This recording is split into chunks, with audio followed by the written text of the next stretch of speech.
নমস্কার বন্ধুরা, দেখুন কত সুন্দর স্ট্রবেরি হয়েছে। আর এটা কিন্তু আমাদের আগের বছর স্ট্রবেরি গাছে এত সুন্দর ফলন হয়েছিল।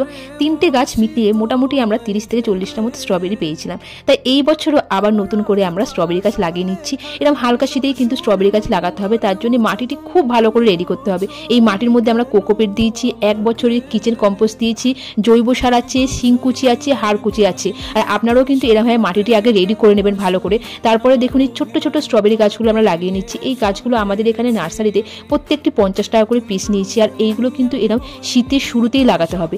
একটা বড় গ্রো ব্যাগের মধ্যে আমরা 4টে গাছ লাগিয়ে নিচ্ছি। আপনারাও কিন্তু নিজেদের বাড়িতে যদি স্ট্রবেরি গাছ লাগাতে চান, এরকম হালকা শীতের কিন্তু গাছগুলো লাগিয়ে নেবেন। আর যখন শীতটা একটু বেশি পড়বে তখন দেখবেন এই স্ট্রবেরি গাছগুলো খুব ভালো ফলন দেবে। মাটিগুলো ভালো করে রেডি করে নেওয়ার পরে এর মধ্যে জল দেবো। জলের মধ্যে কিন্তু আমরা হিউমিক অ্যাসিড মিশিয়ে নিয়েছি। এটা কিন্তু অবশ্যই দেবেন, তাহলে কিন্তু গাছগুলো খুব ভালো গ্রো করবে। আর গাছগুলো যে ধরবে এটা কিন্তু আপনারা নিশ্চিন্ত হয়ে যাবেন যদি হিউমিক অ্যাসিডটি দিই। ভিডিওটি ভালো লাগলে অবশ্যই চ্যানেলটিকে সাবস্ক্রাইব করবেন, ভিডিওটিকে লাইক এন্ড শেয়ার করবেন। Thank you.